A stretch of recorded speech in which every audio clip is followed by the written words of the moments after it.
ඒක ඇතුලේ ඉන්න කැනේට පිස්සු අප්පා දැඟුවනේ දත් ටික තිරේන්ට වෙහෙම බලන්න. අපි කියන්නේ කිව්වා. ඒ කියන්නේ ඉතින් ඇතුලේ ඉන්න නැස් කියන්නේ.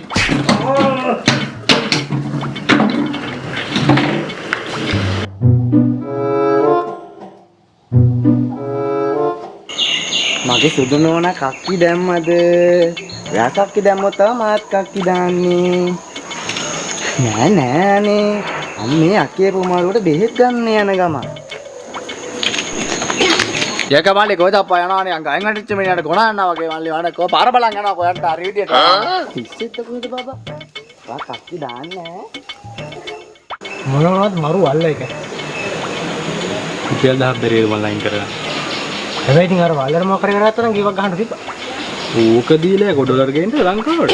මේ වල්ල නෙමෙයි කියන්නේ අර උඩ තියෙන තැඹිලි වල්ල ගැන මං කියන්නේ. බැරිවද ලයින් එක? බෑ එන වැඩක් කියපන්. යෝග වෙනවා. දැන් ගෙඩිය කීයද?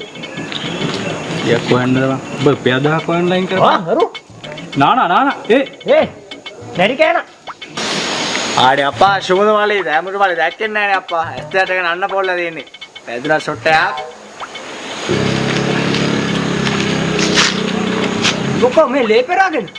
ඒක මල්ලි මට මාර වැඩේ තමයි වුණා අප්පා. උදේ පාන්දර ගියා ඩිස්පෙන්සරියට බෙහෙටයක් ගන්න කියලා. නර්ස් කෙනෙක් ගාගෙන ගියේ නැත්නම් දට්ටියටත් එක්ක. ඒ දට්ටි එක. ටිකන් ගහන්න නෑනේ බං ඉතින්. ඔබ එතන ගිහලා මොකක් කර කඩප්පුලි වැඩක් කරන්නද?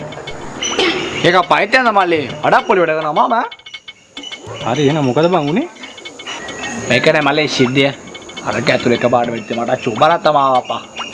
ඔබ ඩොක්ටර්ගෙන් හයිනාසෙන් හරි අහන්න බං ටොයිලට් එක හොයන්න. දැන් ඒක චුකරා. ඒක මල්ලිට කියන මල්ලි ඇඳේ ජෝ කරා නම් හොඳයි අප්පා. නර්ස් නෝනා ආ මෙච්චර හරියක් උනේ.